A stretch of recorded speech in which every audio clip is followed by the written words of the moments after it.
चंद्रवंशी समाज के दीपक चंद्रवंशी जी हैं। इनसे कई सवाल करेंगे, इस पर चर्चा करेंगे। दीपक जी, हमारे चैनल में आपका स्वागत है। धन्यवाद। देखा जाए, डस्ट को लेकर बहुत समस्या उत्पन्न हो रही है हमारे जिला में, तो आज तक इसकी समस्या कोई हल नहीं कर पाया है। सबसे पहले सब मौन बैठे हुए हैं, क्या कुछ कहेंगे इस पर आप? सबसे पहले तो मैं आपके चैनल के दर्शकों को झारखंडी जोहार बोलना चाहूंगा। और ये जो आपने समस्या रखा है, ये कई दिनों से और लगातार कई दिनों से मैं इस पर बात कर रहा हूँ। और ये एक्चुअली समस्या को जिस तरह से लोग देख रहे हैं, समस्या नहीं है, ये इतनी बड़ी समस्या है कि पूरा कोडरमा का प्रत्येक जनता इसके जद में। और ये डस्ट नहीं, धीमी मौत। टीबी के मरीज बढ़ रहे हैं, हार्ट पेशेंट बढ़ रहे हैं, लंग की समस्याएं बढ़ रही है। और इसके बढ़ने का मूल कारण अगर हम ढूंढेंगे तो ये डस्ट है। हम सभी जानते हैं कि हम लोग बाइक से चलने वाले लोग हैं। जो लोग गाड़ियों से चलते हैं उनको तो इस चीज का शायद महसूस नहीं होता है, लेकिन जो लोग बाइक पे चलते हैं, अगर वो बिना मास्क का कोडरमा बाजार, झुमरी तिलैया अगर 2-4 चक्कर लगा ले तो उनको मेहनत करने की जरूरत नहीं है, वो थक जाएंगे, बिकॉज वो सांसों में डस्ट को ले रहे हैं। तो ये बहुत गंभीर मानवीय संवेदना से जुड़ा हुआ समस्या है और इसका हल का प्रयास हम सबको करना पड़ेगा। नहीं तो आने वाले कल में पूरे कोडरमा का भविष्य खतरे में पड़ जाएगा। आपका कहने का मतलब है कि आए दिन देखा जाए, इस डस्ट के कारण से दिन प्रतिदिन जिला में बीमारियों का हर व्यक्ति शिकार बन रहा है। बिल्कुल। अभी तक इन पर कोई रोक नहीं लगा है। क्या कुछ मांगे रहेंगी आपकी? देखिए, मेरी मांग यहाँ के जनप्रतिनिधियों से है, यहाँ मैं भी उसमें शामिल हूँ, आप भी शामिल हैं, पत्रकार से हैं, सभी लोगों से ही मेरा मांग है कि वो लोग इसके खिलाफ डट के खड़ा हो। और जो केटीपीएस का जो डस्ट निकलता है उसकी क्या पॉलिसी है, क्योंकि क्या है कि बिना पॉलिसी का तो डस्ट निकलता नहीं है। अब अक्सर देखेंगे जितनी भी गाड़ियां जाती है उससे पीछे से डस्ट गिर रहा होता है लिक्विड के रूप में, और वही धीरे धीरे उड़ता रहता है दिन भर। देखने में आता है कि 1-2 बार गाड़ियां भी चलती है जो पानी का फुहारा टाइप का फेंक के चली जाती है, लेकिन उससे कोई हल नहीं निकल पा रहा है। तो मेरा स्पष्ट मांग होगा कि इसके लिए 2 ही रास्ते हैं, या तो जो भी जनप्रतिनिधि हैं वो जाके प्रबंधन से इसके खिलाफ शिकायत दर्ज कराए और डिमांड करें कि भाई राजनीति अपनी जगह है। देखिए, मैं ये राजनीति कारण से नहीं बोल रहा हूँ, राजनीति अपनी कारण है। जब बात होती है लोगों की भावनाओं से जुड़ा हुआ, तो वहां हम सबको राजनीति भूलकर सिर्फ कोडरमा बचाने की बात करनी चाहिए। और कोडरमा तभी बचेगा जब ये डस्ट से कोडरमा मुक्त होगा।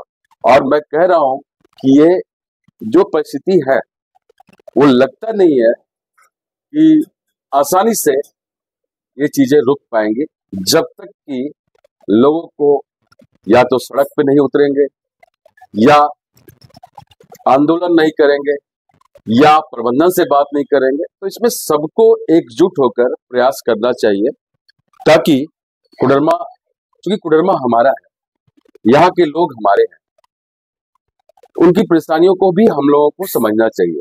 और यहाँ पे जात पात, समाज, राजनीति सबसे उठकर कोडरमा को बचाने में हम सबको कृत संकल्प होना चाहिए।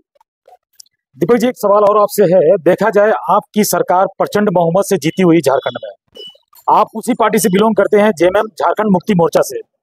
क्या आपने कभी अपने सरकार से इस डस्ट को लेकर कभी मांग की है कि हमारे जिला में आए दिन बीमारियों का हर एक घर, हर एक शख्स शिकार बन रहा है? बिल्कुल, आपने सही कहा, झारखंड मुक्ति मोर्चा की सरकार है और मैं झारखंड मुक्ति मोर्चा का कोडरमा जिला का बुद्धिजीवी मोर्चा का अध्यक्ष भी हूँ। हम लोगों ने पिछले महीने ही डीसी सर को आवेदन देकर 32 सदस्यीय प्रतिनिधि मंडल जाके केटीपीएस के प्रबंधन से मिले, उनको सारी भावनाओं से अवगत कराया। उन्होंने आश्वासन दिया कि बहुत जल्द इस पर मैं एक्शन लूंगा, जो भी डस्ट गिर रहा है नहीं गिरेगा। जो सारी बातें होती है हुई, और इस चीज को मैंने डीसी महोदय को भी अवगत कराया, राज्य सरकार हमारे सरकार को भी अवगत कराया। लेकिन मुझे ये कहते हुए खेद हो रहा है कि जो प्रबंधन है अभी तक इस पर कोई ठोस कार्रवाई नहीं किया है। क्या कारण है मैं भी समझ नहीं पा रहा हूं, क्योंकि मैं बहुत छोटा सा अदना सा एक पदाधिकारी हूँ झारखंड मुक्ति मोर्चा का। तो लेकिन मैं इस मामले में बिल्कुल, क्योंकि ये संवेदनशील मुद्दा है, बिल्कुल यहाँ पर मैंने पहले ही कहा आपको कि यहाँ पर ना कोई राजनीतिक पार्टी की मैं बात करूंगा, ना ही मैं सिर्फ बोलूंगा कि हर एक व्यक्ति को, चाहे वो जनप्रतिनिधि हो चाहे आम व्यक्ति हो, सबको अपनी जिम्मेदारी को समझना पड़ेगा और इसके खिलाफ हम लोगों को एक आंदोलन हो, घेराव हो, सड़क रोको हो, कुछ भी हो, प्रशासन से मांग हो, अपने स्तर से लगातार करना पड़ेगा। आप पत्रकार हैं, आप भी दिन भर सड़क पे घूमते हैं, क्या आपने क्या महसूस किया है? आप शाम में घर जाते होंगे तो शायद आधा घंटा आपको डस्ट निकालने में लगता होगा। तो ये सारी समस्याओं के लिए मैंने कहा ना कि ये समस्या राजनीतिक नहीं है, मानवीय संवेदना से जुड़ा हुआ है। सरकार हमारी है, हमने मांग किया है और उन्हें आश्वासन भी दिया है। लेकिन मैं ये नहीं कह रहा हूँ कि हमारी सरकार दोषी है, ये नहीं कर सकता हूँ। लेकिन केटीपीएस प्रबंधन को, क्योंकि ये योजना केंद्र सरकार की योजना है, उनके अंदर आता है। मैंने उनसे बात किया, वो डायरेक्टली सेंट्रल से गवर्न होते हैं। उन्होंने आश्वासन भी दिया, हम एज ए जनप्रतिनिधि जाके मिले, बात किए, लेकिन इसमें सबके अंदर आक्रोश जगाना पड़ेगा। अगर सबके अंदर, हम सबके अंदर ये आक्रोश होना चाहिए, ये बहुत गलत हो रहा है। हम लोग को इसके खिलाफ सड़क पे जैसे भी हो प्रबंधन से मिलने का, क्योंकि यहाँ पर बिजनेस का एंगल नहीं है। क्योंकि कई लोगों से मैंने बात किया तो कई लोगों का हैवा चल रहा है, वहां पे कई लोगों का रोजी रोटी चल रहा है, कई लोग विवश हैं, सब कुछ जानते हुए अपने आंख को बंद किए हुए हैं। लेकिन ऐसा नहीं होना चाहिए, मेरा ऐसा मानना है। दीपक जी, आपसे एक और सवाल है। आपने भी बताया कि वो जो गाड़ी है, जो पानी का छिड़काया कराया जाता है, वो गाड़ी से देखते हैं कभी इसके पहले दूसरी जो गाड़ी थी वो ज्यादा बेटर थी, लेकिन सेकंड टाइम में जो गाड़ी यूज की जा रही है वो पंखे के जैसे है। पानी इतना तेज से फुहारा छोड़ती है, पीछे आने वाले लोग, यातायात करने वाले, जैसे मोटरसाइकिल से हो या फिर अदरवाइज कोई भी गाड़ी से आ रहे हैं, वो लोग पूरी तरह से उस पानी के प्रेशर से भीग जाते हैं और नुकसान भी लोगों को पहुंचता है। क्या कुछ कहना चाहते हैं उस गाड़ी पर जो प्रेशर देखे? मतलब देखिए, ये मैंने कहा ना कि मेरा मुद्दा पानी नहीं है। हाँ, पानी तो एक रोकथाम के लिए उन्होंने एक जरिया, और वो भी 2 बार, एक बार कभी कभी दिख जाता है, क्योंकि जानते ही हैं सब कुछ ठेकेदारी प्रथा पे चल रहा है। मुझे लग रहा है कि असली समस्या वो डस्ट है। लेकिन उसको झापने के लिए वो पानी का इस्तेमाल किया जा रहा है। उपाय नहीं है सर। वो सूख जाने के बाद फिर वो सूख कर, मैंने बोला ना कि वो कारगर उपाय नहीं है।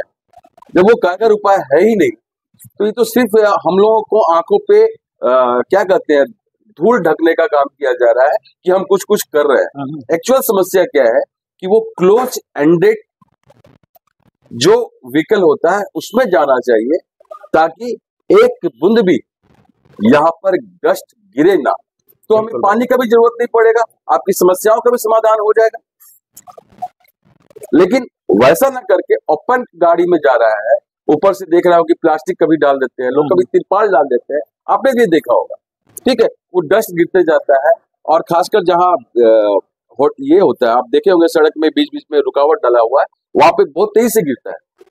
और जहाँ गिरता है कम से कम लगता है तकरीबन 1 कुंटल या 2 कुंटल के समथिंग कुछ नीचे गिरा हुआ रहता है। 1 क्विंटल, मतलब फिर वो डस्ट बन जाता है, डस्ट बन के हमारी सांसों के अंदर घुस चुका है। मैं तो कहता हूँ कि मैं भी अगर आप भी अपनी फेफड़े की जांच कराएंगे तो आप देखेंगे कि 200 ग्राम डस्ट निकल रहा है फेफड़े के अंदर से। मैं आपको बता रहा हूँ, ठीक है, आप स्वस्थ दिख रहे हैं मुझे, लेकिन मैं आपको यकीन दिलाता हूँ कि आप ज्यादा दिन तक स्वस्थ नहीं रहेंगे अगर इस समस्या का समाधान नहीं हुआ तो। क्या कुछ मांगे रहेंगी आपकी? सर, मांगों की मैंने यही बोला कि प्रशासन को, सबको, हम सबको इस पे ध्यान देना चाहिए, और इससे मुक्त होने का उपाय करना चाहिए। सबसे बड़ी बात है कि जिला के प्रशासन को इस चीज पर ध्यान देना चाहिए। लोगों को और समाज में और जिला में बहुत सारी इससे बीमारियां उत्पन्न